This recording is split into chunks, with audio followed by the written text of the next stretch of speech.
Yes, 21 বছরের অপেক্ষার অবসান। নাহিদ মুসাদ্দেক ঝড়ে বিশ্ব চ্যাম্পিয়ন, অস্ট্রেলিয়াকে উড়িয়ে দিল বাংলাদেশ। মিরপুরের আকাশে তখন বৃষ্টি নামার অপেক্ষা, আর শেরে বাংলা স্টেডিয়াম ইতিহাস গড়ার। 21 বছরের দীর্ঘ অপেক্ষার অবসান ঘটিয়ে ওয়ানডেতে অস্ট্রেলিয়ার বিপক্ষে স্মরণীয় জয় তুলে নিয়েছে বাংলাদেশ। 3 ম্যাচ ওয়ানডে সিরিজের প্রথম ওয়ানডেতে বৃষ্টি হয়নি, বিশ্ব চ্যাম্পিয়নদের 86 রানে হারিয়েছে টাইগাররা। টস হেরে ব্যাট করতে নেমে শুরুতে ধাক্কা খেলেও তামিম ও শান্ত দায়িত্বশীল ব্যাটিংয়ে ঘুরে দাঁড়ায় বাংলাদেশ।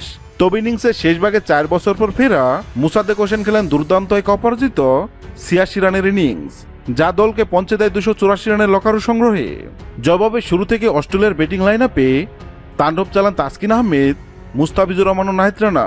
প্রথম বলে উইকেট নেওয়া তাসকিনের পর নাহিদের গতির জোরে একের পর এক উইকেট হারায় অস্ট্রেলিয়া। কেরিয়ার সেরা বোলিংয়ে 4 উইকেট শিকার করেন রানা। শেষ পর্যন্ত 191 রানে থেমে যায় অস্ট্রেলিয়ার ইনিংস। মুসাদ্দেকের ব্যাট আর নাহিদের আগুনজোড়া বোলিংয়ে অবশেষে অস্ট্রেলিয়ার বিপক্ষে জয় স্বপ্ন পূরণ করল বাংলাদেশ। 21 বছরের অপেক্ষার পর এই জয় টাইগার ক্রিকেটারদের ইতিহাসে বিশেষ হয়ে থাকবে। হ্যাঁ দর্শক, যদি ভিডিওটি ভালো লাগে লাইক দিবেন এবং সাবস্ক্রাইব আমাদের চ্যানেলের সঙ্গে থাকবেন। ভিডিওটি দেখার জন্য আপনাকে অসংখ্য ধন্যবাদ।